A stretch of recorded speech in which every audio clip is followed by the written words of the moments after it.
So இந்த வீடியோட super week வந்து முடியுது. அண்ட் சூப்பர் வீக்கில் நான் வந்து ஆல்மோஸ்ட் 2 சாப்டர்ஸ் வந்து கம்ப்ளீட் பண்ணிட்டோம். இன்னும் ஒரு பார்ட் தான் இருக்குது செகண்ட் சாப்டர் முடிக்கிறதுக்கு. ஸோ இந்த சூப்பர் வீக் வந்து உங்களுக்கு ரொம்ப யூஸ்ஃபுல்லாக இருக்கும்னு நினைக்கிறேன். And thanks for your support. And நம்ம சேனலுக்கு வந்து 100 சப்ஸ்கிரைபர்ஸ் வந்திருக்காங்க. அண்ட் சூப்பர் வீக்ஸில் வந்து உங்களோட சப்போர்ட் வந்து ரொம்ப நல்லாவே இருந்துச்சு. And thanks for that. And உங்களுக்கு இந்த மாதிரி நிறைய வீடியோஸ் வேணால் நீங்கள் வந்து கமெண்ட்ஸில் சொல்லுங்கள். நான் அந்த வீடியோஸ் எல்லாம் போகிறதுக்கு நான் ட்ரை பண்ணுறேன். இன்றைக்கி நம்ம அட்டாமிக் ஸ்ட்ரக்சர் சாப்டரோட பார்ட் 4 வீடியோ பார்க்கலாம். அண்ட் இதில் வந்து நம்ம டிஃப்ரெண்ட் டைப்ஸ் ஆஃப் ஆர்பிட்டல்ஸ் பற்றி படிக்கலாம். ஸோ நம்மளுக்கு முன்னாடியே தெரியும் நம்ம வந்து 4 டைப்ஸ் ஆஃப் சப்ஷெல்ஸ் பற்றி படிச்சிருக்கோம், which is S, P, D and F. So இந்த ஒரு சப்ஷெல்ஸுக்குமே டிஃப்ரெண்ட் டைப்ஸ் ஆஃப் ஆர்பிட்டல்ஸ் வந்துருக்கும். அண்ட் இந்த எலக்ட்ரான்ஸ் எல்லாமே இந்த ஆர்பிட்டல்ஸ் தான் ப்ரெசென்ட் ஆகிருக்கும். ஓகேவா? So first let start with S subshell. So S சப்ஷெல்லோட எல்லோட வேல்யூ என்ன? 0. இது நான் முன்னாடி சொல்லியிருக்கேன். தென் எல்லோட வேல்யூ வச்சு நம்ம எம்மோட வேல்யூ கண்டுபிடிக்கலாம். So M is equal to -L 2 + L. அதில் வந்து 0வும் இன்க்ளூட் ஆகிருக்கும் சொல்லியிருக்கேன். சின்ஸ் இதோட எல் வேல்யூவே 0னால எம்மோட வேல்யூவும் 0வாக தான் இருக்கும். ஸோ 0ங்கிறது இட் டசன்ட் மீன் தட் இதுக்கு வந்து வேல்யூவே இல்லைன்னு அர்த்தம் இல்லை. 0ங்கிறது இங்கே ஒரு வேல்யூவை கன்சிடர் பண்ணுவோம். 0ங்கிறதுக்கு இங்கே ஒரு வேல்யூ இருக்குது. ஓகேவா? அப்போ m = 0ங்கிறது தான் ஒரே ஒரு orbital for S subshell. So S சப்ஷெலுக்கு ஒரே ஒரு ஆர்பிட்டல் தான் இருக்குது. ஓகேவா? ஸோ இந்த எஸ் சப்ஷெல் இருக்குல்ல, அதோட ஆர்பிட்டல் தான் அந்த எஸ் ஆர்பிட்டல் அப்படின்னு சொல்லுவேன். ஸோ இந்த எஸ் ஆர்பிட்டல் ஸ்ட்ரக்சர் எப்படி இருக்கும், ஷேப் எப்படி இருக்கும் பார்த்தீங்கன்னா இந்த மாதிரி சிமெட்ரிக்கல் ஸ்பெரிக்கல் அண்ட் ஷேப்லாம் அது வந்துருக்கும். அண்ட் இந்த நியூக்ளியஸ் சுற்றி இந்த மாதிரி ஒரு ஸ்பியர் மாதிரி இருக்கும். இந்த மாதிரி தான் வந்து ஒரு ஸ்பியர் மாதிரி வந்துருக்கும். அண்ட் முன்னாடி சொல்லியிருக்கேன், ஆர்பிட்டல்ஸ் எல்லாமே இந்த மாதிரி பிளாக்ஸில் தான் நம்ம வந்து ரெப்ரசென்ட் பண்ணுவோம். ஸோ ஒரு பிளாக் வந்து ஒரு ஆர்பிட்டலை இண்டிகேட் பண்ணோம். ஓகேவா? ஒரு பிளாக் வந்து ஆர்பிட்டல். சின்ஸ் நம்ம வந்து எஸ் சப்ஷெலுக்கு வந்து இருக்கிறதே ஒரு ஆர்பிட்டல்னால நம்ம இதையும் தான் இதே சப்ஷெலும் சொல்லுவோம், இதே ஆர்பிட்டல் சொல்லுவோம் ஃபார் எஸ் சப்ஷெல். இதே நம்ம வந்து பி ஆர்பிட்டல்லாம் பார்க்கணும், பியோட சப்ஷெல்லாம் பார்க்கும்பொழுது அதுக்கு வந்து நம்ம டிஃப்ரெண்ட்டாக இது வேரி ஆகும். அங்கே படிக்கும்போது பார்க்கலாம். இப்போ வந்து நம்ம எஸ் ஆர்பிட்டல் பற்றி மட்டும் படிக்கலாம். ஸோ நான் முன்னாடி நான் சொல்லியிருக்கேன் ஒரு ஆர்பிட்டலில் மேக்ஸிமம் 2 எலக்ட்ரான்ஸ் தான் இருக்க முடியும். அதே மாதிரி இந்த எஸ் ஆர்பிட்டல் இருக்குல்ல, இந்த ஆர்பிட்டலையும் மேக்ஸிமம் 2 எலக்ட்ரான் தான் இருக்க முடியும். அந்த எலக்ட்ரான் நம்ம எப்படி ரெப்ரசென்ட் பண்ணணும்னா ஒன்று வந்து அப்வர்ட் ஆரோ வச்சு இன்னொன்று வந்து டவுன்வர்ட் ஆரோ வச்சு நம்ம ரெப்ரசென்ட் பண்ணணும். ஓகேவா? அண்ட் இந்த ஃபில்லிங் ஆஃப் எலக்ட்ரான்ஸ் இதை பற்றிலாம் நம்ம நெக்ஸ்ட் பார்ட்டில் தான் படிக்க போகிறோம். அதுதான் ஃபைனல் பார்ட். அண்ட் அதில் வந்து நம்ம எல்லாம் கற்றுக்கலாம். இப்போ நம்ம ஜஸ்ட் இந்த ஷேப் ஆஃப் தி ஆர்பிட்டல்ஸ் மட்டும் தான் படிக்க போகிறோம். ஸோ இப்போ 1 இயர்ஸ் சொல்லும் பொழுது இந்த 1ங்கிறது என்னென்னா principal quantum number. Principal quantum number n இருக்குல்ல, அதாவது எந்த ஷெல்னு இண்டிகேட் பண்ணல, அதுதான் இந்த 1. ஃபார் எஸ் ஆர்பிட்டல் வந்து ஸ்டார்டிங் வேல்யூ 1 வரும். இது நம்ம பி ஆர்பிட்டல் பார்க்கும்போது ஸ்டார்டிங் வேல்யூ 2 வரும். விச் மீன்ஸ் n = 2லேருந்து அது வந்து ஸ்டார்ட் ஆகும். இதே டி ஆர்பிட்டல் பார்க்கும்போது n = 3லேருந்து தான் ஸ்டார்ட் ஆகும். இதே நம்ம எஃப் ஆர்பிட்டல் பார்க்கும்போது இது n = 4 அந்த இதுலேருந்து தான் ஸ்டார்ட் ஆகும். எதுலேருந்து? பிரின்சிபல் குவாண்டம் நம்பர் 4லேருந்து ஸ்டார்ட் ஆகும் ஃபார் எஃப். இதே நம்ம எஸ் ஆர்பிட்டல் பார்க்கும்போது n = 1 இது வந்து ஸ்டார்ட் ஆயிடும். ஸோ எஸ் ஆர்பிட்டல் சொல்லும்போது இங்கே தான் நியூக்ளியஸ் இருக்குன்னா இதுதான் இந்த 1s orbital. So 1s orbital வந்து எப்படின்னா இந்த மாதிரி சர்க்கிள் ஸ்பெரிக்கல் ஷேப்பில் தான் இருக்கும். ஓகே, இது நம்ம 2s ஆர்பிட்டல் சொல்லும்போது இந்த மாதிரி 2 சர்க்கிள் வரும். ஸோ இது வந்து 1s. ஒரு சர்க்கிள் வந்து ஒரு ஸ்பியர் வந்து 1s இண்டிகேட் பண்ணும், 2 ஸ்பியர்னால் 2s இண்டிகேட் பண்ணும். இது உங்களுக்கு இப்படி பார்த்தா புரியாது. இப்போ ஃபார் எக்ஸாம்பிள் இந்த இடம் வந்து நியூக்ளியஸ் வச்சுப்போம். இதுதான் நம்மளோட 1s, இந்த பவுண்ட்ரி தான் 1sன்னு வச்சுப்போம். இப்போது இந்த 1sஐ சுற்றி இன்னொரு லேயர் வருது. அண்ட் இதுதான் 2sங்கிறது. ஓகேவா? இதான் 1s, இதான் இந்த பவுண்ட்ரி தான் 1s. ஓகே, இதுதான் 1s அண்ட் இது வந்து 2s. ஓகே, ஸோ இந்த மாதிரி தான். அப்போ நம்ம 3s சொல்லும்போது இதுக்கப்புறம் இன்னொரு லேயர் வரும். 4s சொல்லும்போது இதுக்கப்புறம் இன்னொரு லேயர் வரும். அப்போ இந்த மாதிரி லேயர் வரும்போது உங்களுக்கு பார்த்தாலே தெரியும் இங்கே வந்து ஒரு கேப் ஃபில் ஆகும். கரெக்டாக இங்கே ஒரு கேப் தெரியுது. அந்த கேப் தான் இந்த பிங்க் கலர் கேப். நல்லா பார்த்துக்கோங்க. இது 1s, இது 2s. ஸோ இந்த மாதிரி நம்ம ஒரு 1s 2s 3s அப்படி அடக்கிட்டு போகும்போது என்னாகும், இன்னும் நிறைய கப்ஸ் வந்து ஆட் ஆகிக்கிட்டே போகும். அப்போ ஒரு கப்பு நடுவில் இந்த கேப் இருக்கும்ல, இந்த கேப்பை தான் நம்ம வந்து நோட் அப்படின்னு சொல்லுவோம். ஓகே, இந்த கேப்ஸ் இருக்குது, இந்த கேப்பை தான் நம்ம வந்து நோட் அப்படின்னு சொல்லுவோம். ஸோ 2 டைப்ஸ் ஆஃப் நோட்ஸ் இருக்கும். ஒன்று வந்து radial nodes and node surface அப்படின்னு சொல்லுவோம். அண்ட் இன்னொன்று வந்து ஆங்குலர் நோட்ஸ் அப்படின்னு நம்ம வந்து சொல்லுவோம். ஓகேவா? ஒன்று இந்த ரேடியல் நோட்ஸ், இன்னொன்று வந்து ஆங்குலர் நோட்ஸ். இந்த ஆங்குலர் நோட்ஸோட வேல்யூ வந்து it will be equal to angular notes எவ்வளோ இருக்கும் அப்படின்னு நம்ம கால்குலேட் பண்ணோம்னா L. ஸோ L தான் ஆங்குலர் நோட்ஸோட வேல்யூவாக இருக்கும். இது நம்ம ரேடியல் நோட்ஸ் கால்குலேட் பண்ணோம், ஒரு நோடல் சர்ஃபேஸ் கால்குலேட் பண்ணணும்னு நினச்சோன்னா அதுக்கு என்ன ஃபார்முலானா n - L - 1. இப்போ ஃபார் எக்ஸாம்பிள் நான் வந்து 1 இயர்ஸ் எடுத்துக்கிறேன். ஓகே, 1 இயர்ஸ் எடுத்துக்கிறேன். இந்த 1 இயர்ஸோட என்னோட வேல்யூ என்ன? 1. எல்லோட வேல்யூ என்ன? எல் சொல்லும்போது இந்த எஸ்ஸோட எல் வேல்யூ என்ன? 0. அப்போ இதோட நோடல் சர்ஃபேஸ் கால்குலேட் பண்ண எனக்கு என்ன கிடைக்கும்? n - L - 1. 1 - 0 - 1 which is equal to 0. Okay, இதை நான் 2sக்கு கால்குலேட் பண்ணுறேன். இதோட n வேல்யூ என்ன? 2. இதோட l வேல்யூ என்ன? 0. அப்போ இதுக்கு n - L - 1 பண்ணிக்கும் எனக்கு என்ன கிடைக்கும்? 2 - 0 - 1 which is equal to 1. அப்போது இந்த nodal surface is nothing but இப்போ நான் சொன்னல இந்த கேப் நோடு சொன்னல அந்த நோடு தான் இந்த நோடல் சர்ஃபேஸ். ஸோ இதுதான் இந்த நோடல் சர்ஃபேஸ். ஓகேவா? இப்போ உங்களுக்கு பார்த்தாலே தெரியும் இதுதான் நான் ஒன்னஸ் சொன்னேன். ஸோ இந்த ஒன்னஸில் ஏதாவது உங்களுக்கு கேப் தெரியுதா? இந்த கேப் தெரியுதா? தெரியல கரெக்டாக. இதுவே இந்த ஒன்னஸோட இந்த 2s சேரும்போது என்னாச்சு? உங்களுக்கு ஒரு கேப் தெரியுது. அப்போது 2sக்கு எத்தனை நோடல் சர்ஃபேஸ் இருக்குது? 1 நோடல் சர்ஃபேஸ் இருக்குது. இதே 1sக்கு எத்தனை நோடல் சர்ஃபேஸ் இருக்குது? நோடல் சர்ஃபேஸே இதுக்கு வந்து இல்லை. ரேடியல் நோடே இதுக்கு வந்து இல்லை. 0 ரேடியல் நோட்ஸ் இருக்குது. ரேடியல் நோடுன்னு சொல்லலாம், இல்லைனா நோடல் சர்ஃபேஸ்னு சொல்லலாம். ஓகேவா? அந்த பேர் ஞாபகம் வச்சுக்கோங்க. ஓகே. அண்ட் இந்த ஆங்குலர் நோடு அப்படிங்கிறது எல்லாம் என்னென்னங்கிறது நெக்ஸ்ட் பிகாஸ் எல்லோட வேல்யூ வந்து இந்த எஸ் ஆர்பிட்டலுக்கு வந்து 0. ஸோ எல்லுக்கு வந்து 0 ஃபார் எஸ் ஆர்பிட்டல். அதனால் இதுக்கு வந்து ஆங்குலர் நோட்ஸ் பற்றி நம்ம படிக்க மாட்டோம். ஓகேவா? இதை நம்ம total number of nodes calculate பண்ணோம்னா டோட்டல் நம்பர் ஆஃப் நோட்ஸ் சொல்லும்போது என்னது? இந்த radial node plus angular node இது ரெண்டுத்தையும் ஆட் பண்ண என்ன கிடைக்கும்? n minus L minus 1 plus L. இது ரெண்டு கேன்சல் ஆயிடும். அப்போ n-1 கிடைக்கும். இதுதான் இந்த total number of nodes. So total number of nodes நீங்கள் இந்த ஃபார்முலா வச்சு கால்குலேட் பண்ணலாம். இது நம்ம ரேடியல் நோட்ஸ் இந்த ஃபார்முலா வச்சு கால்குலேட் பண்ணலாம். அண்ட் ஆங்குலர் நோட்ஸ் வந்து இந்த ஃபார்ம் வச்சு கால்குலேட் பண்ணலாம். இது நல்லா ஞாபகம் வச்சுக்கோங்க. அப்போ இந்த பிங்க் கலர் ரீஜன் தான் radial node for 2s orbital. அது மாதிரி 3s சொல்லும்போது இந்த ப்ளூ கலருங்கிறது தான் எஸ் இண்டிகேட் பண்ணுது. ஒரு ப்ளூ கலர் இருந்தால் 1s, 2 ப்ளூ கலர் இருந்தால் 2s, அந்த மாதிரி it goes on. And next size wise பார்த்தோன்னா உங்களுக்கு பார்த்தா இது 1s வந்து குட்டியாக இருக்குது, 2s வந்து பெருசாக இருக்குது தானே. அப்போ போக இந்த 1s 2s 3s போக என்ன ஆகும்? சைஸ் வந்து ஆப்வியஸ்லி இன்க்ரீஸ் ஆகிட்டு தான் போகும். அண்ட் இது வந்து நம்மளுக்கு ஜென்ரலாக பார்க்க வேண்டிய விஷயம் தான். ஓகே. ஸோ நான் முன்னாடி சொல்லிட்டேன் ஆர்பிட்டல்ஸ் எஸ் ஆர்பிட்டல் வந்து இந்த மாதிரி தான் இருக்கும். ஒரே ஒரு டப்பா தான், ஒரே ஒரு பிளாக்கை தான் வச்சு தான் நம்ம எஸ் ஆர்பிட்டலை வந்து இண்டிகேட் பண்ணுவோம் அப்படின்னு சொல்லியிருந்தேன். ஓகே. நான் வந்து நம்ம பி ஆர்பிட்டலுக்கு போகலாம். ஸோ பி ஆர்பிட்டலோட எல் வேல்யூ என்ன? 1 இருக்கும் சொன்னேன். அப்போ எம்மோட வேல்யூ என்ன? மைனஸ் எல்லேருந்து ப்ளஸ் எல் வரைக்கும். அப்போ எம் வந்து என்ன வரும்? -1 0 1 வரும். அப்போது எத்தனை எம் இருக்குது? 3 எம் இருக்குது. அப்போ 3 எம் இருந்துச்சுன்னா எத்தனை ஆர்பிட்டல்ஸ்? 3 ஆர்பிட்டல்ஸ். எவ்வளோக்கு எவ்வளோ எம் இருக்கோ அத்தனை ஆர்பிட்டல்ஸ் அதை இண்டிகேட் பண்ணும். அப்போ 3 எம் இருக்கும்போது 3 ஆர்பிட்டல்ஸ் இருக்குங்கிறது அர்த்தம். அண்ட் இதோட ஷேப் எப்படி இருக்கும்னு பார்த்தோம்னா டம்பிள் ஷேப். டம்பிள்ஸ் எல்லாம் பார்த்துருக்கோம், டம்பிள்ஸ் அப்படின்னு சொல்லுவோம். அண்ட் வெயிட் லிஃப்டிங்கெல்லாம் யூஸ் பண்ணுவோம்ல, அந்த டம்பிள்ஸோட ஷேப் தான் இதுக்கு வந்து இருக்கும்.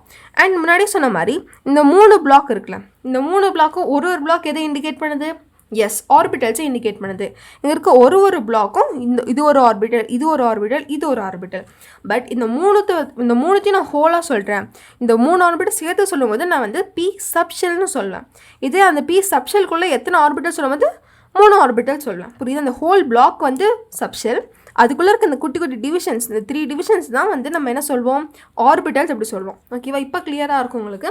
சின்ஸ் எஸ்ஸுக்கு வந்து ஒரே ஒரு சப்ஷெல், எஸ்ஸுக்கு வந்து ஒரே ஒரு ஆர்பிட்டல் இருக்கிறதுனால உங்களுக்கு வந்து சரியாக புரிஞ்சிருக்காது. பட் பிக்கு வந்து 3 ஆர்பிட்டல் இருக்குது. அப்போ இந்த 3 டப்பாவையும் சேர்த்து சொன்னால் சப்ஷெல். இது தனித்தனியாக இந்த 3 டப்பா பிரித்து சொல்லும் போது இது வந்து என்னது? ஆர்பிட்டல்ஸ். ஓகே. அண்ட் இதில் வந்து மேக்ஸிமம் 6 எலக்ட்ரான்ஸ் இருக்கலாம் இந்த all the 3 orbitals, which means what? இங்கே 2 எலக்ட்ரான், இங்கே 2 எலக்ட்ரான், இங்கே 2 எலக்ட்ரான், டோட்டல் 6 எலக்ட்ரான்ஸ். எதில் இருக்க முடியும்? மேக்ஸிமம் பி சப்ஷெல்லில் 6 எலக்ட்ரான்ஸ் தான் இருக்க முடியும்.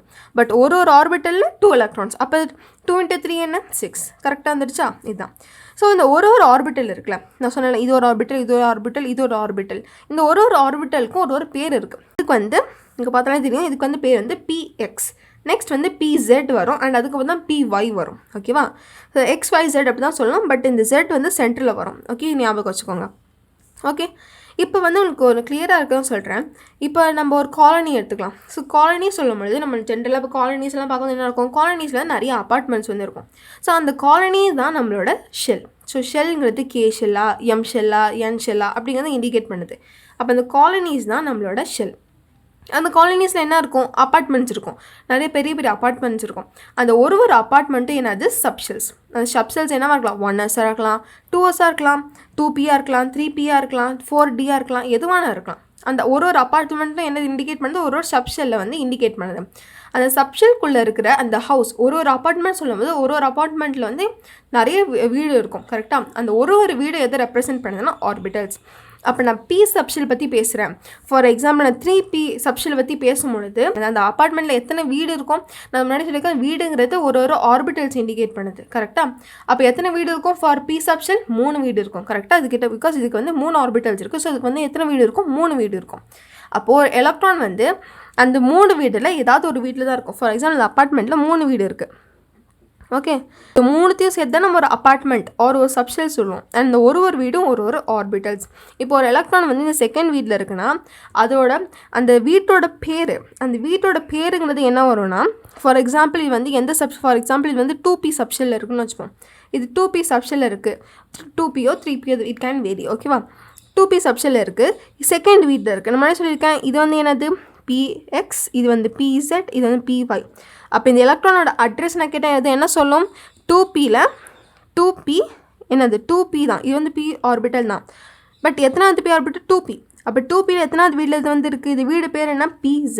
அப்போ 2pz சொல்லும்போது இது வந்து இந்த நடுவில் இருக்க எலக்ட்ரான்ஸை இண்டிகேட் பண்ணுது அப்படிங்கிறத நீங்கள் புரிஞ்சுக்கணும். இது வந்து அந்த வீட்டோட பேர், பட் அந்த வீட்டுக்குன்னு ஒரு வேல்யூ இருக்கும், அந்த வேல்யூ தான் இந்த எம்மோட வேல்யூ. ஸோ இது வந்து -1 0 1. நம்ம மேலேருந்து கீழே வரும்போது இந்த ஆர்டர் எடுத்துக்கலாம். இது நம்ம கீழேருந்து மேலே வந்தால் என்ன ஆகும், இது -1 வரும், இது 0 வரும், இது 1 வரும். அப்போது நம்ம எப்படி பார்த்தாலும் சரி இதோட வேல்யூ வந்து கான்ஸ்டண்ட்டாக 0 தான் வருது. பட் இதோட வேல்யூ என்ன ஆகுது, -1 இருக்கலாம், இல்லை +1 இருக்கலாம், அப்படிங்கிறது வேரி ஆகுது. அதே மாதிரி தான் இங்கேயும் இந்த px, pz அண்ட் py இது 3 பேர் இருக்காங்க. இந்த pzோட வேல்யூ எப்போவுமே எம்மோட வேல்யூ ஃபார் திஸ் pz என்னவாக இருக்கும், எப்போவுமே 0வாக தான் இருக்கும். இதை நம்ம px ஆர் py பற்றி பேசும்பொழுது இதோட வேல்யூ வந்து 1 இருக்கலாம், +1 இருக்கலாம், இல்லை -1 இருக்கலாம். இட் கோஸ் ஆன், இது வந்து வேரி ஆகும். ஓகே, இது கான்ஸ்டன்ட் கிடையாது. இந்த +1 -1ங்கிறது வேரி ஆகும். பட் இந்த pzக்கு எப்போவுமே அந்த வேல்யூ என்னவாக இருக்கும், 0வே தான் இருக்கும். அட் எனி கண்டிஷன் இதோட வேல்யூ வந்து 0வே தான் இருக்கும். ஓகேவா, ஸோ அந்த 3 ஆர்பிட்டல்ஸ் பற்றி படிச்சுட்டு இப்போ இந்த 3 ஆர்பிட்டல்ஸோட ஷேப் எப்படி இருக்குங்கிறத பார்க்கலாம். ஸோ இதோட ஷேப் பார்க்கலாம். ஃபர்ஸ்ட் வந்து pyயோட ஷேப் வந்து பார்க்கலாம். ஸோ py சொன்ன என்னன்னா நம்ம 3 டைமென்ஷனல் கிராஃப் எடுத்துக்கோம். ஸோ நம்ம 3 டைமென்ஷனல் கிராஃப் எடுத்தோம், which means x, y, z இவங்க 3 பேருக்கு கிராஃப் வந்து எடுத்துக்கணும். அதில் நம்ம pyயை ரெப்ரசென்ட் பண்ணும்பொழுது இந்த y கிராஃபில் மட்டும், பிகாஸ் இது tumble shape means tumble shape எப்படி இருக்கும் தெரியும்ல. அப்போ இது வந்து இந்த மாதிரி ஒரு டம்பிள் ஷேப்பில் நம்ம ரெப்ரசென்ட் பண்ணுவோம். இந்த y ஆக்சிஸ் மேலே இது வந்து இருக்கும். சின்ஸ் இது pyனால y ஆக்சிஸ் மேலே வந்து இருக்குது. இது px சொல்லும்போது x ஆக்சிஸ் மேலே இருக்கும். இது pz சொல்லும்போது z ஆக்சிஸ் மேலே இருக்கும். ஓகேவா, இது ஆக்சுவலி எப்படி இருக்குங்கிறத நான் வந்து உங்களுக்கு ரெப்ரசென்ட் பண்ணி காமிக்கிறேன். இப்போ நான் சொல்கிறத ஞாபகம் வச்சுக்கோங்க. இந்த ப்ளூ கலரில் இருக்கிறது வந்து எக்ஸ். ஓகேவா, இந்த ப்ளூ கலரில் இருக்கிறது எக்ஸ், அண்ட் இந்த ரெட் கலரில் இருக்கிறது வந்து ஒய், அண்ட் இந்த கோல்டன் கலரில் இருக்கிறது வந்து ஜெட். நல்லா ஞாபகம் வச்சுக்கோங்க. இது வந்து எக்ஸ், இது ஒய், இது வந்து ஜெட். எக்ஸ், ஒய் அண்ட் இது வந்து ஜெட். நல்லா ஞாபகம் வச்சுக்கோங்க. இப்போது நான் வந்து py வந்து நான் ரெப்ரசென்ட் பண்ணும்போது இதான ஒய் ஆக்சிஸ். அப்போ எப்படி இருக்குன்னா இப்படி அண்ட் இப்படி வந்து இருக்கும், ஜாயிண்டடாக இருக்கும். ஓகேவா, இப்படி இருக்கும். இது நம்ம px சொல்லும் பொழுது வந்து இப்படி இருக்கும், அண்ட் இந்த பக்கம் வந்து இப்படி இருக்கும். ஓகே, ஸோ pz சொல்லும் பொழுது pzங்கிறது எந்த ஆக்சிஸ், இந்த ஆக்சிஸ், zங்கிறது இந்த ஆக்சிஸ். அப்போ வந்து இது இப்படி இருக்கும். ஓகே, இப்படி அண்ட் இப்படி இருக்கும். ஓகேவா, இந்த மாதிரி தான் இந்த p ஆர்பிட்டல்ஸ் வந்து ப்ரெசென்ட் ஆகிருக்கும். ஓகே, ஸோ இந்த p ஆர்பிட்டல்ஸ் டாபிக் வந்து உங்களுக்கு கிளியராக இருக்கும்னு நான் நினைக்கிறேன். எப்படி இருக்கும் pyன்னு அப்படி தான் சொன்னேன். பட் இப்போ வந்து நம்ம 3py எப்படி இருக்கும், 2py எப்படி இருக்கும் அப்படி பார்த்தோம்னா இந்த மாதிரி தான் இருக்கும். இது வந்து எப்படின்னா இது வந்து pyயா pxஆ pzஆ எதுன்னு கண்டுபிடிங்க. எஸ், இது வந்து px. ஏன் px, பிகாஸ் இது எக்ஸ் ஆக்சிஸில் லையாக இருக்குது. அப்போ இது வந்து px நம்ம கண்டுபிடிச்சாச்சு. ஸோ நான் சொல்லியிருக்கேன் எத்தனை நம்பர் ஆஃப் லைன்ஸ் இருக்கோ அத்தனை n வேல்யூ வந்து இண்டிகேட் பண்ணும். இவங்க வெறும் இந்த லைன் மட்டும் இருந்துச்சுன்னா இது எதை இண்டிகேட் பண்ணியிருக்கோம், 2p. பிகாஸ் நான் சொல்லியிருக்கேன் இதுக்கு ஸ்டார்டிங் வேல்யூவே என்னது 2. ஓகேவா, அப்போ இந்த நெக்ஸ்ட் லைன், அப்போ டபுள் லைன்ஸ் இருந்துச்சுன்னா இது வந்து 3p. இதுக்கிட்ட ஆக்சுவலி எவ்வளோ லைன்ஸ் இருக்குது, 3 லைன்ஸ் இருக்குது. 1 2 3. அப்போனா இது என்னது 4px. இது 4px. முன்னாடி சொல்லியிருக்கேன் 3 லைன்ஸ் இருக்குது, 3px சொன்னிங்கன்னா தப்பு. 3px இது கிடையாது. பிகாஸ் இதோட ஸ்டார்டிங் வேல்யூவே என்னது 2. அப்போ இதோட வேல்யூ 2, இதோட வேல்யூ 3, இதோட வேல்யூ 4. அப்போ 4px தான் இது. ஸோ இந்த மாதிரி தான் இந்த p ஆர்பிட்டல் வந்து இருக்கும். ஓகே, இந்த p ஆர்பிட்டல்ஸ் எலக்ட்ரான்ஸ் எத்தனை எலக்ட்ரான் ப்ரெசென்ட் ஆகிருக்கும். இஃப் டாக் அபவுட் px எத்தனை எலக்ட்ரான் இருக்கும். px சொல்லும்போது இங்கே ஒரு டப்பாவை தான் இண்டிகேட் பண்ணுது. px சொல்லும்போது ஒரு டப்பாவை இண்டிகேட் பண்ணுது. அப்போ ஒரு டப்பாவில் மேக்ஸிமம் எத்தனை எலக்ட்ரான் இருக்க முடியும், 2 எலக்ட்ரான்ஸ் மேக்ஸிமமாக இருக்க முடியும். இது pz சொல்லும்போது pzல எவ்வளோ மேக்ஸிமம் எலக்ட்ரான் இருக்க முடியும், 2. pyலையும் மேக்ஸிமம் எவ்வளோ எலக்ட்ரான் இருக்க முடியும், 2. ஓகேவா, இதனால ஞாபகம் வச்சுக்கோங்க. ஒரு ஆர்பிட்டல் சொல்லும்போது மேக்ஸிமம் 2 எலக்ட்ரான் மட்டும்தான் அதனால இருக்க முடியும். ஸோ நெக்ஸ்ட் வந்து நம்ம இதோட நோட்ஸ் பற்றி பேசலாம். ஸோ 2 டைப்ஸ் ஆஃப் நோட்ஸ் இருக்குது. ஒன்று radian nodes or nodal surface அப்படி சொல்லுவோம். அண்ட் இன்னொன்று என்ன, angular nodes. So angular nodes வந்து எதுக்கு ஈக்குவலாக இருக்கும், நல்லா யோசிங்க. ஆங்குலர் நோட்ஸ் எதுக்கு ஈக்குவலாக இருக்கும், எல்லோட வேல்யூக்கு ஈக்குவலாக இருக்கும். So L value for p orbital என்ன 1. அப்போது இதுக்கு p ஆர்பிட்டல்ஸ் கிட்ட எவ்வளோ ஆங்குலர் நோடு இருக்கும், 1 ஆங்குலர் நோடு தான் இதுக்கிட்ட இருக்கும். அது எப்படிங்கிறது பார்க்கலாம். ஆங்குலர் நோடுங்கிறது என்னென்னு பார்த்தோம்னா இந்த மாதிரி இருக்குல்ல, இந்த மாதிரி டம்பிள் ஷேப் இருக்குல்ல. ஸோ இந்த டம்பிள் ஷேப் வந்து அபவுட் திஸ் பிளேன் தான் அந்த லை ஆகுது. கரெக்டாக கரெக்டாக இந்த பிளேன் அபவுட் திஸ் பிளேன் தான் அது லை ஆகுது. இது நம்ம எக்ஸ் ஆக்சிஸ் எடுத்துக்கிட்டோம்னா இந்த பிஎக்ஸ் எடுத்துக்கிட்டோம்னா இது வந்து அபவுட் திஸ் ஆக்சிஸ் தான் லை ஆகுது. இது நம்ம ஜெட் எடுக்கும்போது இது அபவுட் எந்த ஆக்சிஸ் லை ஆகுது, இந்த ஆக்சிஸ் வந்து லை ஆகுது. இப்போ நம்ம வந்து ஆங்குலர் நோட்ஸ் பற்றி தெரிஞ்சுக்கலாம்.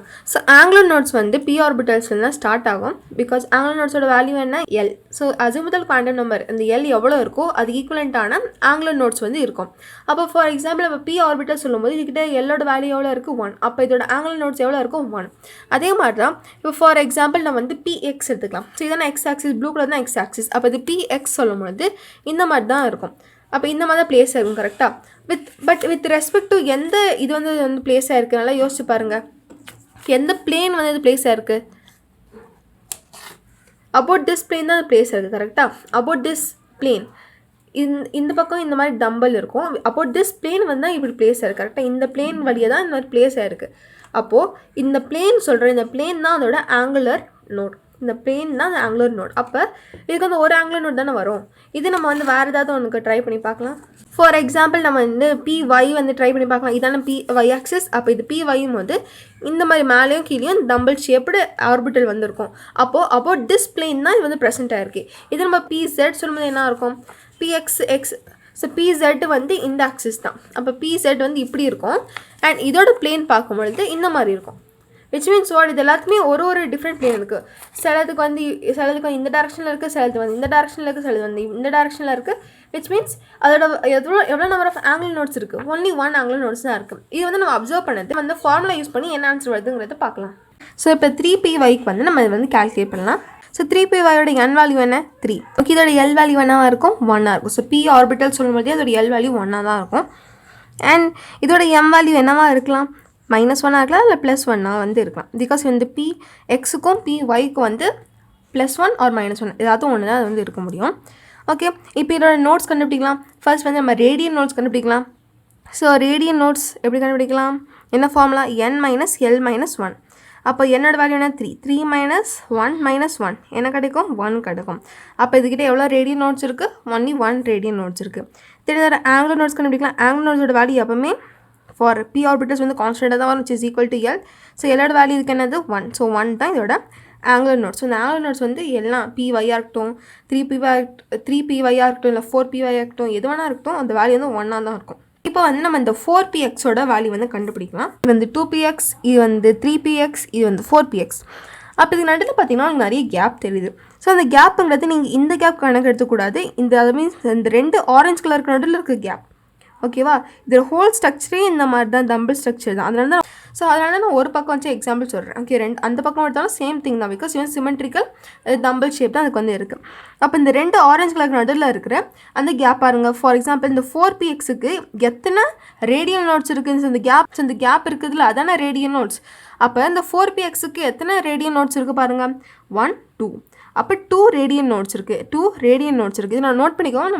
நம்ம ஃபார்முலா வச்சு வந்து வெரிஃபை பண்ணலாம். இதுக்கு ரேடியன் நோட்ஸ் கண்டுபிடிக்கான ஃபார்முலா என்ன, n - l - 1. இதோட n வேல்யூ என்ன, 4. எல் வேல்யூ என்ன, 1. அண்ட் இங்கே -1 இருக்குது. ஸோ ஆன்சர் என்ன வரும், 2.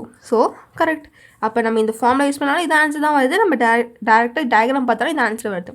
பட் ப்ராப்ளம் சால்விங்க்கு நம்ம ஒரு வாட்டி டயக்ராம் வரைஞ்சிட்டு இருக்க முடியாது. அதனால தான் நம்ம இந்த ஷார்ட் ஃபார்முலா வந்து யூஸ் பண்ணி அதுக்கு வந்து சால்வ் பண்ணுறோம். ஓகே, டி ஆர்பிட்டல் பற்றி படிக்கலாம். ஸோ டி ஆர்பிட்டலுக்கு எல்லோட வேல்யூ என்ன, 2. அண்ட் எம்மோட வேல்யூ என்ன இருக்கும், -2லேருந்து +2 வரைக்கும் எனக்கு அத்தனை வேல்யூ இருக்கும். விச் மீன்ஸ் 5 வேல்யூஸ் இருக்கும். 5 வேல்யூஸுங்கிறது 5 ஆர்பிட்டல்ஸ் மாதிரி. ஓகே, எனக்கு வந்து டம்பிள் ஷேப் இருக்கும். விச் மீன்ஸ் டம்பிள் ஷேப்பில் 2 டம்பிள் வந்து இருக்கும். ஓகேவா, அண்ட் இது வந்து இந்த மாதிரி தான் ரெப்ரசென்ட் பண்ணுவோம். இதோட ஆர்பிட்டல்ஸ் வந்து இது ஃபுல்லாக டி, இது ஃபுல்லாக டி சப்ஷெல், இதில் இருக்க ஒன்று டி ஆர்பிட்டல். அப்போ இது ஒரு டி ஆர்பிட்டல், இது ஒரு டி ஆர்பிட்டல், இது எல்லாமே D orbitals. And maximum 10 electrons இருக்க முடியும் இந்த all these 5 D orbitals. Which means இங்கே 2, இங்கே 2, இங்கே 2, இங்கே 2, இங்கே 2. So 2 × 5 is 10. ஓகேவா, ஆர்பிட்டல்ஸ். இந்த ஆர்பிட்டல்ஸோட பேர் பார்க்கலாம். ஸோ இந்த ஃபர்ஸ்ட் ஆர்பிட்டல் இருக்குது பார்த்தீங்களா, ஸோ இங்கே இருக்குல்ல, இந்த ஃபர்ஸ்ட் ஆர்பிட்டலுக்கு வந்து dxyங்கிறது பேர் இருக்குது. இதை ஸ்ட்ரக்சர்ஸ் எல்லாம் பார்க்கலாம். ஸோ ஃபர்ஸ்ட் வந்து dxy, தென் dyz, then dz square, then dzx, then dx square - y square. நம்ம வந்து p ஆர்பிட்டல்ஸ்க்கு பார்த்த மாதிரி இந்த dz² வேல்யூ எப்போவுமே 0வாக தான் இருக்கும். இதோட m வேல்யூ வந்து எப்போவுமே 0வாக தான் இருக்கும். வேறு மற்றவங்களுக்கு வந்து இந்த வேல்யூ வந்து வேரி ஆகலாம். விச் மீன்ஸ் இந்த yzக்கும் இந்த zxக்கும் வந்து என்ன சொன்னால் ப்ளஸ் ஒன்ல ஏதாவது ஒரு வேல்யூ இருக்கலாம். அதே மாதிரி dxyக்கு வந்து dxyக்கும் இந்த dx² - y²க்கு -2 +2ல ஏதாவது ஒரு வேல்யூ வந்து இருக்கலாம். அவங்க ரெண்டு பேருக்கும் அந்த ஒரு இது இருக்குது. ஓகே, ஸோ நெக்ஸ்ட் வந்து இதோட டயக்ராம்ஸ் எல்லாம் பார்க்கலாம். ஸோ இந்த மாதிரி தான் இருக்கும் 3 டைமென்ஷனல் பார்க்கும்பொழுது. இப்போ dxy சொல்லும்பொழுது இந்த xy ஆக்சிஸ்க்கு காமனான பிளேஸில் தான் இந்த x அண்ட் y ஆக்சிஸ் இருக்குல்ல, அது காமனான பிளேஸில் இந்த மாதிரி இருக்கும். இப்போ dyz சொல்லும்பொழுது y அண்ட் zக்கு காமனாக இருக்கிற பிளேஸில் வந்து இந்த ஆர்பிட்டல்ஸ் வந்து இருக்கும். அப்போ dxz சொல்லும்போது x அண்ட் zக்கு இருக்கிற காமன் பிளேஸில் வந்து இங்கே ஆர்பிட்டல்ஸ் வந்து இருக்கும். அண்ட் நெக்ஸ்ட் வந்து dx² - y²க்கு வந்து கரெக்டாக ஆன் தி ஆக்சிஸ் இருக்கும். இதுக்கு எல்லாமே ஆஃப் தி ஆக்சிஸில் இருந்து இதெல்லாம் ஆக்சிஸ் சொல்லுவோம். அந்த ஆக்சிஸ் மேலே இல்லை, ஆக்சிஸ்க்கு தள்ளி இருக்குது. வேறு இது வந்து கரெக்டாக ஆன் தி ஆக்சிஸ் இருக்கும். இது ரெண்டுமே ஆன் தி ஆக்சிஸில் வந்து இருக்கும். இது வந்து off the axis, away from the axis வந்து இது இருக்கும். ஸோ ஆன் தி ஆக்சிஸில் வந்து x² - y² சொல்லும்போது கரெக்டாக x² 1 y² 1 வந்து இருக்கும். அண்ட் இந்த z² வந்து டிஃப்ரெண்ட்டான ஸ்ட்ரக்சர் இருக்கும். இந்த மாதிரி ஸ்ட்ரக்சர் இருக்கும். இதெல்லாம் பார்த்துக்கோங்க. ஸோ இந்த 3 ஸ்ட்ரக்சர்ஸையும் இந்த 4 ஸ்ட்ரக்சர்ஸையும் உங்களுக்கு நான் எப்படி வந்துச்சுங்கிறது காமிக்கிறேன். ஓகே, ஸோ ஃபர்ஸ்ட் வந்து நம்ம dx அண்ட் y பார்க்கலாம். ஸோ இதுதான் x ஆக்சிஸ், இதுதான் y ஆக்சிஸ். இது ரெண்டுக்கும் காமனாக ஸ்பேஸ் யார்? இந்த ஸ்பேஸ், இந்த 4 ஸ்பேசஸ் கரெக்டாக இது அண்ட் இது ரெண்டும். அப்போ இங்கே அந்த ஆர்பிட்டல்ஸ் இருக்கும். ஃபார் எக்ஸாம்பிள் இப்படி ஒன்று இருக்கும், தென் இப்படி ஒன்று அண்ட் அதுக்கப்புறம் இப்படி ஒன்று இருக்கும். ஓகேவா? ஸோ இந்த மாதிரி x and y dx and yக்கு இருக்கும். நெக்ஸ்ட் வந்து dyzக்கு பார்க்கலாம். ஸோ y ஆக்சிஸ் இது, z ஆக்சிஸ் வந்து இது. அப்போ yzக்கு காமனான ஸ்பேஸ் வந்து இந்த ஸ்பேஸ், இட்ஸ் மீன்ஸ் இந்த ஸ்பேஸ் இது. அப்போ இங்கே இருக்கும். நம்ம இப்படி பார்க்கும்போது இப்படி தெரியும். இப்படி ஒன்று இருக்கும், தென் இங்கே இப்படி ஒன்று இருக்கும் அண்ட் இப்படி ஒன்று வந்து இருக்கும். ஓகேவா? நெக்ஸ்ட் வந்து dx அண்ட் z பார்க்கலாம். x இது, z இது. ஓகேவா? அப்போ இதுக்கான காமன் ஸ்பேஸ் எது? இந்த ஸ்பேஸ் இது, தென் இந்த பார்ட் அண்ட் இந்த பார்ட். அப்போ இப்படி வந்து இருக்கும். இந்த மாதிரி இப்படி இருக்கும்.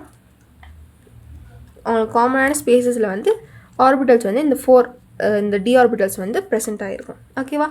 நெக்ஸ்ட் வந்து dx² - y². ஸோ இதான் x, இதான் y. அப்போ வந்து இப்படி ப்ரெசென்ட்டாக இருக்கும். ஆன் தி ஆக்சிஸ் ப்ரெசென்ட்டாக இருக்கும். இது இப்படி ஃபார் x வந்து இப்படி ப்ரெசென்ட்டாக இருக்கும், ஃபார் y வந்து இந்த மாதிரி ப்ரெசென்ட்டாக இருக்கும். ஓகே, இது மொத்தம் நான் வந்து வச்சு காமிக்கிறேன். இந்த மாதிரி 4மே ஒரே நேரத்தில் ப்ரெசென்ட்டாக இருக்கும். நான் என்கிட்ட ஒன்று இருக்கிறதுனால தான் நான் வச்சு காமிக்கிறேன். Okay, so that's it. Okay, so இது வந்து நம்ம இப்போ எக்ஸாமின் பண்ணி பார்க்கலாம். இதோட n வேல்யூ என்ன வரும்? 4. அண்ட் இதோட l வேல்யூ என்ன வரும்? ஃபார் d வந்து 2. அண்ட் இதோட m value for this dxy என்னவாக இருக்கலாம்? dxyக்கு -2ஆக இருக்கலாம், இல்லை +2ஆக இருக்கலாம். ஸோ -2 ஆர் +2 ஏதாவது ஒன்று. ஆனால் ஒரே ஒரு வேல்யூ தான் இருக்க முடியும். அது ஞாபகம் வச்சுக்கோங்க. எம்மோட வேல்யூ வந்து ஒன்றே தான் இருக்க முடியும். அது -2ஆக இருக்கலாம், +2ஆக இருக்கலாம். இப்போ நம்ம ரேடியன் நோட்ஸ் கால்குலேட் பண்ணலாம். ஸோ ரேடியன் நோட்ஸ் கால்குலேட் பண்ணுறதுக்கான ஃபார்முலா என்ன? n - l - 1. அப்போ n வேல்யூனா 4 - 2 - 1 எவ்வளோ வந்துச்சு? 1 வந்துச்சு. So radian nodes for this வந்து 1. ஓகேவா? அண்ட் இதுக்கப்புறம் நம்ம ஆங்கிள் நோட்ஸ் கால்குலேட் பண்ணலாம். ஸோ ஆங்கிள் நோட்ஸ்க்கான ஃபார்முலா என்ன? l. ஸோ எல்லோட வேல்யூ ஃபார் d என்ன? 2, விச் மீன்ஸ் இதுக்கு வந்து 2 ஆங்கிள் நோட்ஸ் வந்து இருக்குது. ஓகேவா? So that's it. நம்ம வந்து இந்த d ஆர்பிட்டல்ஸ் பற்றி படித்தாச்சு. நான் இதோட நோட்ஸ் வந்து ரெப்ரசென்ட் பண்ணியிருக்காங்களோ, பிகாஸ் அது கொஞ்சம் கன்ஃபியூசிங்கான டயக்ராம்ஸ் இருக்கும். ஸோ உங்களுக்கு கன்ஃபியூஸ் ஆகாமல் இருக்கிறதுக்காக நான் பண்ணலை. அண்ட் உங்களுக்கு ஏதாவது ஒரு மீடியாவில் வந்து அது கிடச்சிருந்தா சரி, உங்களுக்கு ஏதாவது ஒரு மீடியாவில் இல்லை பிக்சர்ஸ் உங்களுக்கு கிடச்சதுன்னா நீங்கள் அதுலேருந்து படிச்சுக்கோங்க. ஸோ நெக்ஸ்ட் வந்து f orbital. So f ஆர்பிட்டலோட l value என்ன? 3. ஸோ 3 சொல்லும்போது mோட வேல்யூ என்னவாக இருக்கும்? -3 இருந்தால் +3 வரைக்கும் இருக்கும். விச் மீன்ஸ் 7 ஆர்பிட்டல்ஸ் இருக்குது. இதோட ஷேப் வந்து கொஞ்சம் காம்ப்ளெக்ஸான ஷேப் இருக்கும்.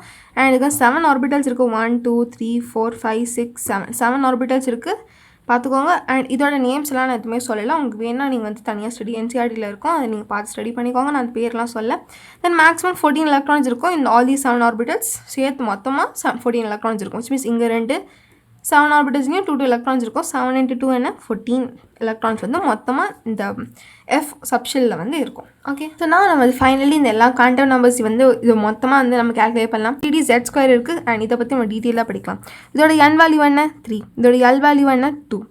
அண்ட் இதோட m வேல்யூ என்னவாக இருக்கும்? சின்ஸ் z²னால இதோட வேல்யூ எப்போவே என்னவாக இருக்கும்? 0வாக தான் இருக்கும். அப்போது இது வந்து இந்த பொசிஷன் எங்கேவா இருக்கும்? எஸ், இந்த பாயிண்ட் தான் இதோட பொசிஷன். dx² வந்து இதோட பொசிஷன். அப்போ இதோட பொசிஷன் வந்து இது தான் இருக்கும். அண்ட் ஞாபகம் வச்சுக்கணும், நான் என்ன சொல்லியிருக்கேன்? ஒரு ஆர்பிட்டலில் மேக்ஸிமம் 2 எலக்ட்ரான் இருக்கலாம். அப்போ இந்த ஆர்பிட்டலில் எத்தனை எலக்ட்ரான் இருக்கும்? ஒரு எலக்ட்ரான் இருக்கும், இன்னொரு எலக்ட்ரான் இருக்கும். விச் மீன்ஸ் 2 எலக்ட்ரான்ஸ் வந்து இதுக்கிட்டே இருக்கும். அந்த 2 எலக்ட்ரான்ஸுக்குமே எம்மோட வேல்யூ என்ன? 0. எம்மோட வேல்யூ ஃபார் தட் 2 எலக்ட்ரான்ஸ் என்ன? 0 தான் இருக்கும். அது ஞாபகம் வச்சுக்கோங்க. இது ஹோல் ஆர்பிட்டலுக்கு வேல்யூ வந்து 0. இந்த ஆர்பிட்டல்ஸ்க்கு எல்லாமே வேல்யூ வந்து வேரி ஆகலாம். இதுக்கு வந்து -1 இருக்கலாம், இல்லை +1 இருக்கலாம், இதுக்கு -2 இருக்கலாம், இல்லை +2 இருக்கலாம். It can vary. பட் இந்த சென்டர் ஆர்பிட்டல் dz2க்கு எப்பவுமே கான்ஸ்டன்டான வேல்யூ 0 தான். அப்போது இந்த ஒரு ஆர்பிட்டலில் 2 எலக்ட்ரான்ஸ் மீன்ஸ் இந்த 2 எலக்ட்ரான்ஸுமே எம்மோட வேல்யூ என்ன 0 தான். அப்போது ஒரே எம் வேல்யூவுக்கு எத்தனை எலக்ட்ரான்ஸ் இருக்கலாம்? 2 எலக்ட்ரான்ஸ், மேக்ஸிமம் 2 எலக்ட்ரான்ஸ் வந்து இருக்கலாம். ஒரே எம் வேல்யூக்கு 2 எலக்ட்ரான்ஸ் இருக்கலாம். இட் இஸ் அப்ளிகபிள் டு எல்லா எம்முக்கு தான். -1 எடுத்துக்கிட்டாலும் சரி, இல்லை -2, எல்லாம் ஒரு எம் வேல்யூக்குமே for each M value 2 electrons வந்து பாசிபிள். அது ஞாபகம் வச்சுக்கோங்க. அப்போ நீங்கள் பார்த்தீங்கன்னா தெரியும், நம்ம வந்து ரொம்ப அக்யூரேட்டாகவே இந்த எலக்ட்ரான் பற்றி நம்ம ஸ்டடி பண்ணலாம். அது வந்து ஈஸியாக ஐடென்டிஃபை பண்ணலாம். இந்த மாதிரி இருக்குது கரெக்டாக. ஸோ இந்த மாதிரி ஒரு ஆர்பிட்டலில் ஓகே. ஸோ நம்ம சென்டர் படி தான் இது டிஸ்கஸ் பண்ணிகிட்ருக்கோம். இங்கே 2 எலக்ட்ரான்ஸ் வந்து இருக்குது. ஸோ அப்போ பார்த்தீங்கன்னா இந்த எலக்ட்ரானோட அட்ரஸ் வந்து கேட்டால் இது என்ன சொன்னோம்? நான் வந்து எம் ஷெல்லில் இருக்கேன். எம் ஷெல் எப்படி சொல்கிறோம்? பிகாஸ் அது என்னோட வேல்யூ வந்து 3. அப்போ நான் எம் ஷெல்லில் இருக்கேன், டி ஆர்பிட்டலில் இருக்கேன். காஸ் என்னோட எல் வேல்யூ வந்து என்னது 2, 2. அண்ட் நான் எந்த பொசிஷனில் இருக்கேன்? m = 0 அந்த பொசிஷனில் இருக்கேன். ஓகே, பிகாஸ் நான் வந்து dz2, ஸோ என்னோட m வேல்யூ 0. ஸோ நான் வந்து இது சென்டர் பொசிஷனில் இருக்கேன். அண்ட் என்கிட்ட 2 எலக்ட்ரான்ஸ் இருக்குது. அப்போது இந்த ஃபஸ்ட் எலக்ட்ரான் என்ன எப்படி டிஃப்ரெண்ட்? அப்போ இந்த 2 எலக்ட்ரான்ஸுமே ஒரே பொசிஷன் சொல்லும்போது அப்போ இது ரெண்டுக்குமே ஒரே ஐடென்டிட்டி தானா? பிகாஸ் இந்த ஒரு m = 0 சொல்லும்போது ரெண்டுக்குமே ஒரே ஐடென்டிட்டி தான் இருக்குது கரெக்டாக. இது ரெண்டுத்தையும் இப்போ எதை டிஃப்ரென்ஷியேட் பண்ணணும்னா, அதாவது ஒரே m வேல்யூ இருந்தாலும் இது ரெண்டுத்தையும் எதை டிஃப்ரென்ஷியேட் பண்ணி காமிக்கணும்னா ஸ்பின் குவாண்டம் நம்பர் நம்ம எஸ் சிமிலர் டினோட் பண்ண சொல்லியிருந்தேன்ல. அண்ட் இதோட வேல்யூ வந்து ஃபார் கிளாக் வைஸ் ஸ்பின் இது வந்து +1/2 இருக்கும். இதே ஆன்டி கிளாக் வைஸ் ஸ்பின்னா -1/2 இருக்கும். அப்போ இந்த எலக்ட்ரானில் ஒரு எலக்ட்ரானுக்கு வந்து +1/2 வேல்யூ ஸ்பின் இருக்கும், எனக்கு வந்து -1/2 வேல்யூ ஸ்பின் இருக்கும். ஓகேவா? அப்போ நமக்கு முன்னாடி சொல்லியிருந்தேன், நம்ம வந்து ஒரு காலனி, இந்த காலனி தான் நம்ம வந்து ஷெல் அப்படின்னு சொல்லியிருந்தோம். அந்த ஒரு ஷெல்லையும் நிறைய அப்பார்ட்மெண்ட்ஸ் வந்து இருக்கும் அப்படின்னு சொல்லியிருந்தேன். இந்த ஒரு அப்பார்ட்மெண்ட் வந்து இந்த மாதிரி இந்த டிஎக்ஸ் மாதிரி ஒரு அப்பார்ட்மெண்ட்டும் ஒரு சப்ஷெல்லை வந்து இண்டிகேட் பண்ணுது. அண்ட் இந்த சப்ஷெல்குள்ளே நம்ம போய் பார்த்தோன்னா இதான் ஒரு அப்பார்ட்மெண்ட். இந்த அப்பார்ட்மெண்ட் தான் நான் சப்ஷெல் அப்படின்னு சொல்கிறேன். Subshell means for example dz2 இந்த மாதிரி ஒரு சப்ஷெல். அண்ட் சப்ஷெல்லில் வந்து ஃபர்ஸ்ட் சென்ஸ் இது டினால் இதுக்கிட்ட எவ்வளோ வீடு இருக்கும்? 5 வீடு இருக்கும். 5 வீடு இருக்கும். ஸோ இந்த dz2னால இதோட வீடு எங்கே இருக்குது? இந்த 3வது வீடு தான் இதோட வீடு. அண்ட் இந்த வீட்டில் 2 எலக்ட்ரான் இருக்குது. அண்ட் இந்த ஒரு எலக்ட்ரானோட ஐடென்டிட்டி என்னவாக இருக்கும்? -1/2 இருக்கும். இன்னொன்று எலக்ட்ரானோட ஸ்பின் குவாண்டம் நம்பரோட வேல்யூ என்னவாக இருக்கும்? +1/2 இருக்கும்.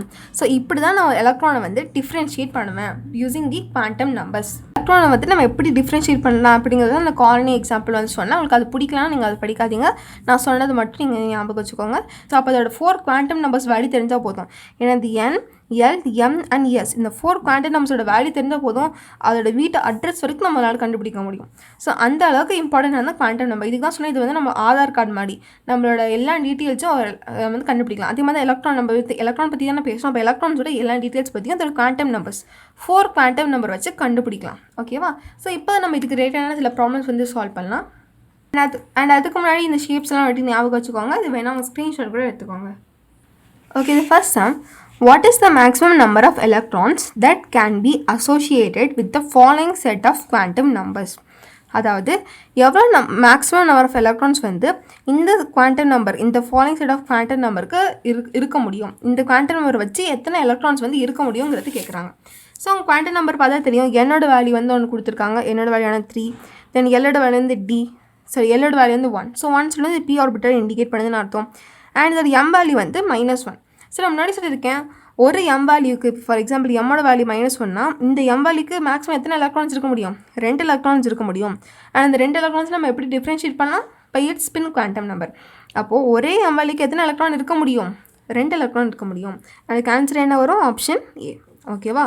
அண்ட் இது வந்து நீட் 2013 கேட்ட ஒரு கொஷின். வெரி சிம்பிள் கொஷின் தான், பட் ரொம்ப லாஜிக்கலான கொஷின்.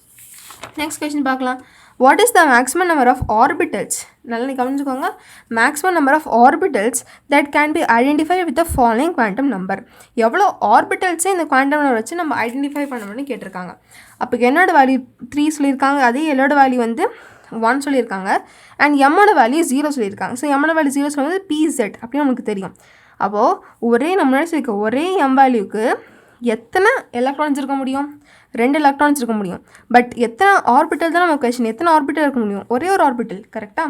பிகாஸ் நம்ம பி சப்ஷெல் சொல்லும் போது இதுக்கு 3 ஆர்பிட்டல்ஸ் இருக்குது. ஒன்று வந்து PY, இன்னொன்று வந்து PZ அண்ட் PX. நம்மளுக்கு கொடுத்துருக்க இந்த PZங்கிறது எத்தனை ஆர்பிட்டல்? pz சொல்லும்போது 3pz சொல்லும்போது ஒரே ஒரு ஆர்பிட்டல் சென்டர் 1 இது மட்டும் தானே. அப்போ எத்தனை ஆர்பிட்டல்ஸ் வரும்? ஒன்லி 1. அப்போ இதான் நம்மளோட ஆன்சர். அண்ட் இது வந்து AIPMT 2014 கேட்ட கொஸ்டின். 2 கொஸ்டினுமே ரொம்பவே சிமிலரான கொஸ்டின். இது வந்து எலக்ட்ரான்ஸ் கேட்டிருக்காங்க, வந்து ஆர்பிட்டல்ஸ் வந்து கேட்டிருக்காங்க. Which of the following is not permissible set of quantum numbers in an atom? So எது வந்து ராங்கான ஒன் அப்படின்னு கேட்டிருக்காங்க, எது வந்து இது வந்து டஸ் நாட் எக்ஸிஸ்ட் அப்படின்னு தான் கேட்டிருக்காங்க. பார்த்தோம்னா இந்த நீங்கள் ஒரு வேணால் செக் பண்ணிட்டு வாங்க. இந்த லாஸ்ட் ஒன் வந்து பாருங்கள் ஒரு நிமிஷம். இதில் வேல்யூ என்னோட வேல்யூ 3 சொல்லியிருக்காங்க, என்னோட வேல்யூ 2 சொல்லியிருக்காங்க. ஓகே, பட் எம்மோட வேல்யூ -3 சொல்லியிருக்காங்க. நல்லா யோசிங்க, எம்மோட வேல்யூ என்னவாக இருக்கும்? -L 2 + L இன்க்ளூடிங் 0, 0வும் இன்க்ளூட் ஆகும். அப்போ எல்லோட வேல்யூவே 2, அப்போ வந்து -2 1 -1 0 1 2 இந்த 5 வேல்யூ தான் பாசிபிள். இங்கே -3 எப்படி வந்துச்சு? -3 வராது, கரெக்டாக? அப்போ இதுதான் நம்மளோட ராங் ஆன்சர். ஓகே, அப்போ இது வந்து AIPMT 2009 கேட்ட question. 2 electrons occupying the same orbital are distinguished by. Very good question. 2 electrons இப்போ ஒரு ஆர்பிட்டலில் 2 எலக்ட்ரான்ஸ் ஆக்குபை பண்ணுது. இப்போ நம்ம படிச்சது தான், ஒரு ஆர்பிட்டலில் 2 எலக்ட்ரான்ஸ் ஆக்குபை பண்ணுது. 2 எலக்ட்ரான்ஸ் நம்ம எப்படி டிஃப்ரென்ஷியேட் பண்ணலாம்? By spin quantum number option D. And இது வந்து நீட் 2016 கேட்ட, phase 1 2016 கேட்ட question. Next question, which of the following pairs of d orbitals will have electron density along the axis? அந்த orbital வந்து எதுக்கு இருக்கும்? எலக்ட்ரான் டென்சிட்டி நம்ம இந்த நம்பர் ஷேப்பில் இண்டிகேட் பண்ணல, அலாங் தி ஆக்சிஸ் அப்படின்னு கேட்டிருக்காங்க. நல்லா யோசிங்க, அலாங் தி ஆக்சிஸ் சொல்லும்போது அந்த ஆக்சிஸ்க்கு மேலேயே எதுக்கு வந்து இருக்கும்? 2க்கு தான் இருக்கும். ஒன்று வந்து dx² - y², இன்னொன்று வந்து dz². அண்ட் இது எந்த ஆப்ஷனில் இருக்குது? ஆப்ஷன் ஏல இருக்குது. ஸோ ஆப்ஷன் ஏ தான் நம்மளோட answer for this question. And இது வந்து நீட் 2016 phase 2 வந்து கேட்ட question. Okay, so and that's it. நம்ம இன்றைக்கி என்னென்ன டாபிக்ஸ் படிக்கணும்னு வச்சுமா எல்லாமே படித்தாச்சு. ஸோ நாளைக்கு தான் ஃபைனல் பார்ட். அதில் வந்து நம்ம எலக்ட்ரானிக் கான்ஃபிகரேஷன் எப்படி எழுதுறது, தென் ஹன்ஸ் ரூல், இது மாதிரி நிறைய ரூல்ஸ் பற்றியெல்லாம் படிப்போம். அண்ட் அதோட சாப்டர் வந்து முடிஞ்சிடும். ஓகே, ஸோ தேங்க்ஸ் ஃபார் வாட்சிங்.